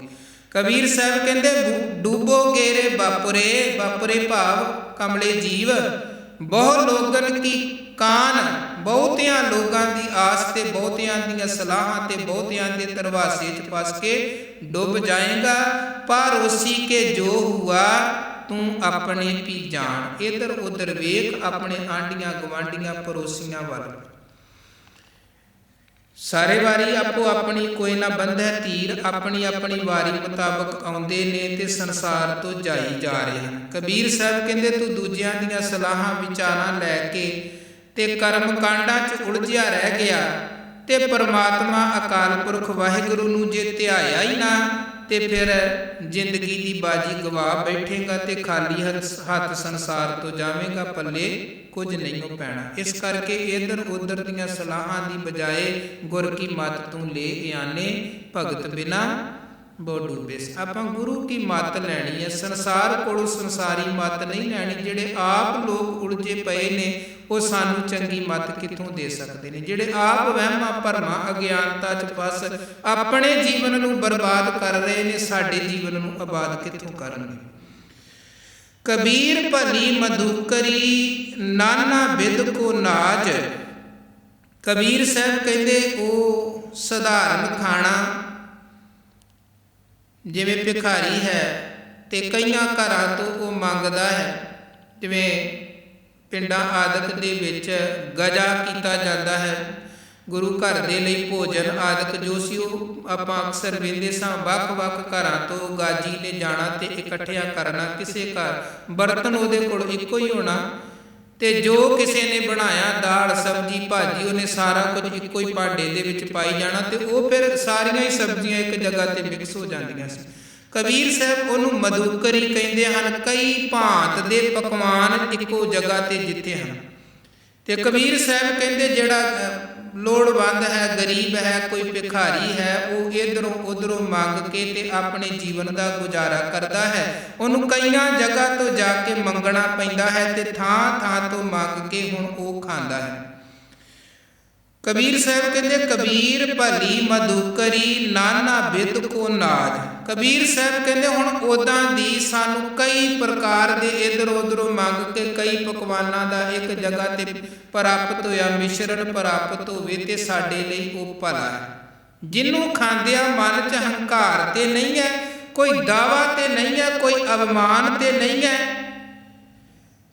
ਦਾਵਾ ਕਾਹੂ ਕੋ ਨਹੀਂ ਵੱਡਾ ਦੇਸ਼ ਵੱਡ ਰਾਜ। ਕਹਿੰਦੇ ਜਿਵੇਂ ਇੱਕ ਭਿਖਾਰੀ ਹੈ, ਭਾਵੇਂ ਹੁਣ ਜਿਹੜਾ ਭੋਜਨ ਖਾ ਰਿਹਾ ਉਹਦੇ 'ਚ ਕਈ ਤਰ੍ਹਾਂ ਦੇ ਪਕਵਾਨ ਸ਼ਾਮਲ ਹਨ, ਪਰ ਉਹ ਦਾਵਾ ਕੋਈ ਨਹੀਂ ਕਰਦਾ ਕਿ ਵੇਖੋ ਜੀ ਮੇਰੇ ਅੱਗੇ ਤੇ 36 ਪ੍ਰਕਾਰ ਦੇ ਪਕਵਾਨ ਨੇ ਤੇ ਮੇਰੇ ਵਰਗਾ ਰਾਜਾ ਕੋਈ ਨਹੀਂ, ਮਹਾਰਾਜਾ ਕੋਈ ਨਹੀਂ, ਮੈਂ ਬੜੇ ਵੱਡੇ ਦੇਸ਼ ਦਾ ਬੜੇ ਵੱਡੇ ਰਾਜ ਦਾ ਮਾਲਕ। ਇੰਨੇ ਤਰ੍ਹਾਂ ਦੇ ਪਕਵਾਨਾਂ ਦੇ ਭੋਗ ਭੋਗਣ ਤੋਂ ਬਾਅਦ ਵੀ ਉਹਨੂੰ ਪਤਾ ਹੁੰਦਾ ਮੈਂ ਇੱਧਰ ਉੱਧਰੋਂ ਮੰਗ ਕੇ ਗੁਜ਼ਾਰਾ ਕਰ ਰਿਹਾ, ਝੂਠੇ ਦਾਅਵੇ ਕੋਈ ਨਹੀਂ ਕਰ ਰਿਹਾ। ਇਸ ਕਰਕੇ ਉਹ ਦਾਵਾ ਨਹੀਂ ਕਰਦਾ, ਗਰੀਬੀ ਹਲੀਮੀ 'ਚ ਘਰੋਂ ਮੰਗ ਕੇ ਜੋ ਉਹਨੂੰ ਪ੍ਰਾਪਤ ਹੋਇਆ ਉਸੇ 'ਚ ਹੀ ਗੁਜ਼ਾਰਾ ਨਿਮਰਤਾ ਧਾਰਨ ਕਰਕੇ ਰੱਖਦਾ, ਝੂਠੇ ਦਾਅਵੇ ਨਹੀਂ। ਕਬੀਰ ਦਾਵੈ ਦਾਜਨ ਹੋਤ ਹੈ, ਨਿਰਦਾਵੈ ਰਹਿ ਨਿਸੰਕ। ਕਬੀਰ ਸਾਹਿਬ ਕਹਿੰਦੇ ਜੇ ਬੰਦਾ ਬਹੁਤਿਆਂ ਦਾਅਵਿਆਂ 'ਚ ਜਿਹੜਾ ਲੱਗ ਜਾਂਦਾ ਹੈ ਨਾ, ਪਹਿਲਾਂ ਤੇ ਜ਼ਮੀਨਾਂ ਜਾਇਦਾਦਾਂ ਬਣਾਉਣ ਦੇ ਲਈ ਤਰ੍ਹਾਂ ਤਰ੍ਹਾਂ ਦੇ ਪਾਪ ਕੀਤੇ, ਉਦੋਂ ਬਾਅਦ ਫਿਰ ਦਾਅਵੇ ਕਰਨੇ ਕਿ ਮੈਂ ਬੜੀ ਜ਼ਮੀਨ ਦਾ ਜਾਇਦਾਦ ਦਾ ਮਾਲਕ ਹਾਂ। ਕਬੀਰ ਸਾਹਿਬ ਕਹਿੰਦੇ ਇਦਾਂ ਦਾ ਦਾਅਵੇ ਕਰਨ ਵਾਲਾ ਬੰਦਾ ਅਕਸਰ ਕੀ ਹੁੰਦਾ ਹੈ, ਦਾਜਨ ਹੋਤ ਹੈ, ਸੜਦਾ ਰਹਿੰਦਾ ਹੈ ਅੰਦਰੋਂ ਅੰਦਰੀ। ਇੱਕ ਤੇ ਦੂਜਿਆਂ ਨੂੰ ਵੇਖ ਵੇਖ ਕੇ ਸੜਨਾ, ਇੱਕ ਚਿੰਤਾ ਦੀ ਅਗਨ ਦੇ ਵਿੱਚ ਵੀ ਉਹਦਾ ਅੰਦਰ ਸੜਦਾ ਰਹਿੰਦਾ ਹੈ ਕਿ ਮੇਰੇ ਵਾਲੀ ਢੇਰੀ ਘਟ ਨਾ ਜਾਏ, ਕੁਝ ਹੱਥੋਂ ਨਿਕਲ ਨਾ ਜਾਏ। ਪਰ ਨਿਰਦਾਵੈ ਰਹਿ ਨਿਸੰਕ, ਜਿਹੜਾ ਦਾਅਵੇ ਤੋਂ ਹੀਣਾ ਹੈ ਉਹ ਬੇਡਰ ਹੋ ਕੇ, ਨਿਸ਼ੰਕ ਹੋ ਕੇ, ਬੇਪਰਵਾਹ ਹੋ ਕੇ ਵਿਚਰਦਾ ਹੈ। ਇੱਕ ਜਗ੍ਹਾ ਮਹਾਰਾਜ ਜੀ ਦਾ ਬੜਾ ਪਿਆਰਾ ਬਚਨ ਹੈ, ਕਹਿੰਦੇ ਉਹ ਅਬਿਨਾਸ਼ੀ ਰਾਇਆ, ਪਰਮਾਤਮਾ ਅਬਿਨਾਸ਼ੀ ਹੈ, ਕਦੇ ਖਤਮ ਹੋਣ ਵਾਲਾ ਨਹੀਂ ਹੈ। ਨਿਰਭਉ ਸੰਗ ਤੁਮਾਰੇ ਬਸਤਾ, ਇਹ ਡਰਨ ਕਹਾਂ ਤੇ ਆਇਆ। ਹੁਣ ਉਹ ਪਰਮਾਤਮਾ ਇੱਕ ਤੇ ਹੈ ਅਬਿਨਾਸ਼ੀ, ਕਦੇ ਖਤਮ ਹੋਣ ਵਾਲਾ ਨਹੀਂ ਹੈ। ਦੂਜੇ ਨੰਬਰ ਤੇ ਉਹ ਹੈ ਨਿਰਭਉ ਪਰਮਾਤਮਾ, ਜਿਹਦੇ ਨਾਲ ਜੁੜ ਕੇ ਸਾਨੂੰ ਵੀ ਭੈ ਮੁਕਤ ਅਵਸਥਾ ਪ੍ਰਾਪਤ ਹੁੰਦੀ ਹੈ, ਨਿਡਰ ਅਵਸਥਾ ਮਿਲਦੀ ਹੈ। ਤੇ ਉਹ ਮਾਲਕ ਕਿੱਥੇ ਹੈ? ਸਾਡੇ ਤੋਂ ਦੂਰ ਨਹੀਂ ਹੈ, ਹਮੇਸ਼ਾ ਸਾਡੇ ਨਾਲ ਹੈ, ਅੰਗ ਸੰਗ ਹੈ, ਹਰ ਇੱਕ ਦੇ ਅੰਗ ਸੰਗ ਹੈ ਮਾਲਕ। ਪਰ ਫਿਰ ਵੀ ਅਸੀਂ ਡਰਦੇ ਹਾਂ। ਹੁਣ ਕਿਉਂ ਡਰਦੇ ਹਾਂ? ਜੇ ਨਿਰਭਉ ਵਾਹਿਗੁਰੂ ਸਾਡੇ ਨਾਲ ਹੈ, ਬੱਚਾ ਹੈ, ਮਾਤਾ ਪਿਤਾ ਦੇ ਨਾਲ ਹੈ, ਬੱਚੇ ਨੂੰ ਕੋਈ ਡਰ ਨਹੀਂ ਹੈ, ਮੇਰਾ ਬਾਪੂ ਮੇਰੇ ਨਾਲ ਹੈ, ਮੇਰੀ ਮਾਂ ਮੇਰੇ ਨਾਲ ਹੈ। ਪਰ ਉਹੀ ਬੱਚੇ ਨੇ ਜੇ ਕੋਈ ਗਲਤੀ ਕਰ ਦਿੱਤੀ ਹੈ, ਬੇਸ਼ੱਕ ਮਾਂ ਬਾਪ ਦੇ ਨਾਲ ਖਲੋਤਾ ਹੈ, ਫਿਰ ਵੀ ਉਹ ਡਰ ਰਿਹਾ ਹੈ। ਕਿਉਂ? ਕਿਉਂਕਿ ਉਹਨੂੰ ਪਤਾ ਮੈਂ ਗਲਤੀ ਕਰ ਦਿੱਤੀ, ਗੁਨਾਹ ਭੁੱਲ ਕਰ ਦਿੱਤਾ। ਜੇ ਪਤਾ ਲੱਗ ਗਿਆ, ਸਭ ਤੋਂ ਪਹਿਲਾਂ ਬਾਪ ਦੀਆਂ ਹੀ ਝਿੜਕਾਂ ਥੱਪੜ ਪੈਣੇ। ਹੁਣ ਜਿਹਦੇ ਕੋਲ ਰਹਿ ਕੇ ਉਹ ਨਿਰਭਉ ਸੀ, ਹੁਣ ਉਸੇ ਦੇ ਕੋਲ ਹੈ, ਪਰ ਡਰ ਰਿਹਾ ਹੈ। ਤੇ ਡਰਾ ਕੌਣ ਉਹਨੂੰ ਰਿਹਾ ਹੈ? ਉਹਦਾ ਆਪਣਾ ਕੀਤਾ ਹੋਇਆ ਕੋਈ ਗੁਨਾਹ, ਆਪਣੀ ਕੀਤੀ ਹੋਈ ਕੋਈ ਭੁੱਲ। ਮਹਾਰਾਜ ਕਹਿੰਦੇ ਬਿਲਕੁਲ ਇਸੇ ਤਰ੍ਹਾਂ ਨਿਰਭਉ ਸੰਗ ਤੁਮਾਰੇ ਬਸਤਾ, ਇਹ ਡਰਨ ਕਹਾਂ ਤੇ ਆਇਆ। ਤੂੰ ਸੋਚ ਤਾਂ ਸਹੀ ਕਿ ਨਿਰਭਉ ਵਾਹਿਗੁਰੂ ਤੇ ਮੇਰੇ ਨਾਲ ਵਸਦਾ, ਤੇ ਨਿਰਭਉ ਦੇ ਨਾਲ ਜੁੜ ਕੇ ਤੇ ਮੈਂ ਨਿਰਭਉ ਬਣਨਾ ਸੀ, ਪਰ ਇਹ ਡਰਨ ਕਹਾਂ ਤੇ ਆਇਆ। ਜੇ ਅੰਦਰ ਡਰ ਹੈ ਤੇ ਡਰ ਕਿੱਥੋਂ ਆਇਆ? ਕਿੱਥੋਂ ਡਰ ਆਇਆ? ਉਹ ਡਰ ਦਾ ਕਾਰਨ ਹੈ ਤੇਰਾ ਆਪਣਾ ਗੁਨਾਹ, ਤੇਰੀ ਆਪਣੀ ਭੁੱਲ, ਜੋ ਅਕਸਰ ਆਪਾਂ ਵਿਚਾਰ ਕਰਦੇ। ਬਾਹਰੋਂ ਸਾਨੂੰ ਕੋਈ ਦੂਜਾ ਨਹੀਂ ਡਰਾਉਂਦਾ ਹੈ, ਡਰਾਉਂਦੇ ਨੇ ਸਾਡੇ ਆਪਣੇ ਐਬ। ਗੁਰੂ ਬਾਣੀ 'ਚ ਕਹਿੰਦੇ ਸੋ ਡਰੇ ਜੇ ਪਾਪ ਕਮਾਵਦਾ ਧਰਮੀ ਵਿਗਸੇਤ। ਜਿਹਨੇ ਪਾਪ ਕਮਾਉਣਾ ਉਹਨੇ ਡਰਨਾ ਹੀ ਡਰਨਾ ਹੈ, ਪਰ ਜਿਹਨੇ ਕੋਈ ਪਾਪ ਨਾ ਕਮਾਇਆ ਹੋਵੇ ਉਹ ਡਰਦਾ ਵੀ ਨਹੀਂ, ਉਹ ਨਿਡਰ ਹੈ। ਕਿਉਂਕਿ ਮਨੁੱਖ ਪਾਪ ਕਮਾ ਕੇ ਫਿਰ ਪਾਪੀ ਕਹਾਉਣ ਤੋਂ ਵੀ ਡਰਦਾ ਹੈ, ਗੁਨਾਹ ਦੀ ਸਜ਼ਾ ਮਿਲੇ ਇਸ ਗੱਲ ਤੋਂ ਵੀ ਡਰਦਾ, ਸਮਾਜ ਅੰਦਰ ਮੇਰੀ ਬਦਨਾਮੀ ਹੋਵੇ ਇਸ ਗੱਲ ਤੋਂ ਵੀ ਡਰਦਾ ਹੈ। ਇਸ ਕਰਕੇ ਗੁਰੂ ਕਹਿੰਦੇ ਡਰ ਤੇਰੇ ਆਪਣੇ ਅੰਦਰ ਤੋਂ ਪੈਦਾ ਹੋਇਆ ਹੈ। ਡਰ ਤੇਰੇ ਗੁਨਾਹ ਤੋਂ, ਤੇਰੀ ਭੁੱਲ ਤੋਂ, ਤੇਰੇ ਕ੍ਰਾਈਮ ਤੋਂ ਪੈਦਾ ਹੋਇਆ। ਤੈਨੂੰ ਬਾਹਰੋਂ ਕੋਈ ਨਹੀਂ ਡਰਾ ਸਕਦਾ ਹੈ। ਜਿਹੜੇ ਬੰਦੇ ਨੇ ਪਾਪ ਕਰਕੇ, ਗੁਨਾਹ ਕਰਕੇ ਮਹਿਲ ਖੜੇ ਕੀਤੇ ਹੋਣ ਨਾ, ਉਹਦੇ ਘਰ 'ਚ ਭਾਵੇਂ ਹਰ ਪ੍ਰਕਾਰ ਦੀ ਸੁੱਖ ਸਹੂਲਤ ਵੀ ਹੋਵੇ, ਪਰ ਉਹ ਸੋਹਣੇ ਮਹਿਲਾਂ ਦੇ ਵਿੱਚ ਰਹਿ ਕੇ ਵੀ ਨਿਸ਼ਚਿੰਤ ਨਹੀਂ ਜੇ ਸੌਂ ਸਕਦਾ, ਕਿਉਂਕਿ ਅੰਦਰ ਡਰ ਬੈਠਾ ਹੈ। ਅੰਦਰ ਡਰ ਬੈਠਾ ਹੈ। ਜਿਨ੍ਹਾਂ ਦਾ ਖੂਨ ਨਿਚੋੜ ਕੇ ਆਪਣੇ ਘਰ ਦੀਆਂ ਇਮਾਰਤਾਂ ਨੂੰ ਸਿੰਜਿਆ ਹੈ, ਡਰ ਬੈਠਾ ਹੈ ਕਿਧਰੇ ਉਹ ਲੈਣੇ ਦੇ ਦੇਣੇ ਨਾ ਪੈਣ। ਕਬੀਰ ਸਾਹਿਬ ਕਹਿੰਦੇ ਦਾਵੈ ਦਾਜਨ ਹੋਤ ਹੈ, ਨਿਰਦਾਵੈ ਰਹਿ ਨਿਸੰਕ। ਜਿਹਨੇ ਵੱਡੀ ਵੱਡੀ ਮਲਕੀਅਤ ਇਮਾਰਤਾਂ ਬਿਲਡਿੰਗਾਂ ਖੜੀਆਂ ਕੀਤੀਆਂ ਨੇ, ਉਹ ਅੰਦਰੋਂ ਅੰਦਰ ਹੀ ਡਰਦਾ ਰਹੇਗਾ, ਸੜਦਾ ਰਹੇਗਾ। ਪਰ ਜਿਹੜਾ ਨਿਰਦਾਵੇ ਹੈ ਉਹ ਬੇਪਰਵਾਹ ਹੋ ਕੇ ਜਿਉਂਦਾ। ਕਿੰਨੀ ਬੇਪਰਵਾਹੀ ਉਹਦੇ ਜੀਵਨ 'ਚ ਹੁੰਦੀ। ਕਹਿੰਦੇ ਜੋ ਜਾਣੈ ਨਿਰਦਾਵੈ ਰਹਿ, ਸੋ ਗਨੈ ਇੰਦਰ ਸੋ ਰੰਕ। ਜਿਹੜਾ ਦਾਵੇ ਤੋਂ ਰਹਿਤ ਹੈ, ਜਿਹੜਾ ਫਕੀਰ ਗੁਨਾਹ ਕੋਈ ਨਹੀਂ ਕੀਤਾ, ਉਹਦੇ ਸਾਹਮਣੇ ਤੇ ਭਾਵੇਂ ਜਿੱਡਾ ਮਰਜੀ ਵੱਡੇ ਤੋਂ ਵੱਡਾ ਬਾਦਸ਼ਾਹ ਸ਼ਹਿਨਸ਼ਾਹ ਵੀ ਆ ਜਾਵੇ, ਉਹ ਤੇ ਕਬੀਰ ਜੀ ਕਹਿੰਦੇ ਇੰਦਰ ਵਰਗੇ ਦੇਵਤੇ ਨੂੰ ਬਸ ਇਦਾਂ ਹੀ ਸਮਝਦਾ ਹੈ। ਕਿਉਂ? ਕਿਸੇ ਕੋ ਲੈਣਾ ਥੋੜਾ, ਆਪਣੀ ਕਿਰਤ ਕੀਤੀ ਖਾਧਾ ਹੈ। ਕਿਸੇ ਕੋਲੋਂ ਖੋ ਕੇ ਥੋੜਾ ਖਾ ਰਹੇ ਹਾਂ ਕਿ ਸਾਨੂੰ ਕਿਸੇ ਦਾ ਡਰ ਹੋਵੇ। ਕਿਸੇ ਦੀ ਮੁਥਾਜੀ ਥੋੜਾ, ਆਪਣੀ ਕਿਰਤ ਕਰਦੇ ਆ, ਆਪਣਾ ਖਾਂਦੇ ਆ। ਕਿਹਦਾ ਡਰ ਹੈ? ਕਿਹਦਾ ਭੈ ਹੈ? ਡਰੇਗਾ ਉਹ ਜਿਹਦੇ ਪਿੱਛੇ ਕੋਈ ਨਾ ਕੋਈ ਗੁਨਾਹ ਹੋਵੇਗਾ, ਪਾਪ, ਕੋਈ ਲੋਭ, ਕੋਈ ਹੋਰ ਸਵਾਰਥ ਖੜਾ ਹੈ। ਜਿਹਦੇ ਮਨ 'ਚ ਕੋਈ ਸਵਾਰਥ ਨਹੀਂ ਹੈ, ਕੋਈ ਲਾਲਚ ਨਹੀਂ ਹੈ, ਉਹ ਨਿਰਭੈ ਹੋ ਕੇ ਜਿਉਂਦਾ ਹੈ। ਸੋ ਦਾਅਵੇ ਕਰਕੇ ਜਿਉਣ ਵਾਲੇ ਦੇ ਅੰਦਰ ਦੀ ਬਾਹਰ ਦੀ ਹਾਲਤ ਹੋਰ ਹੈ, ਪਰ ਨਿਰਦਾਵੇ ਰਹਿਣ ਵਾਲੇ ਦੇ ਜੀਵਨ ਦੀ ਹਾਲਤ ਬੜੀ ਬੇਪਰਵਾਹ ਫਕੀਰੀ ਬਿਰਤੀ ਹੈ। ਫਕੀਰੀ ਬਿਰਤੀ, ਕਿਉਂਕਿ ਕਿਸੇ ਤੋਂ ਕਿਸੇ ਤਰ੍ਹਾਂ ਦੀ ਮੁਥਾਜੀ ਨਹੀਂ ਹੈ। ਸੋ ਗੁਰੂ ਮਹਾਰਾਜ ਮਿਹਰ ਕਰਨ, ਇਹ ਪਾਵਨ ਪਵਿੱਤਰ ਬਾਣੀ ਦੇ ਉਪਦੇਸ਼ ਸਾਡੇ ਹਿਰਦੇ 'ਚ ਵਸਣ। ਗੁਰੂ ਦੀਆਂ ਵਿਚਾਰਾਂ, ਕਬੀਰ ਸਾਹਿਬ ਜੀ ਦੇ ਬਖਸ਼ਿਸ਼ ਕੀਤੇ ਹੋਏ ਸ਼ਲੋਕਾਂ ਦੀਆਂ ਵਿਚਾਰਾਂ ਜੀਵਨ ਦਾ ਆਧਾਰ ਬਣਨ। ਜੀਵਨ ਸਫਲ ਹੋਵੇ, ਇਹ ਲੋਕ ਸੁਖੀਏ, ਪਰਲੋਕ ਸੁਹੇਲੇ। ਨਾਨਕ ਹਰ ਪ੍ਰਭ ਆਪੇ ਮੇਲੇ ਭੁੱਲਾਂ ਚੁੱਕਾਂ ਦੀ ਖਿਮਾ ਕਰਨੀ। ਫਤਿਹ ਪ੍ਰਵਾਨੋ ਜੀ। ਵਾਹਿਗੁਰੂ ਜੀ ਕਾ ਖਾਲਸਾ, ਵਾਹਿਗੁਰੂ ਜੀ ਕੀ ਫਤਿਹ।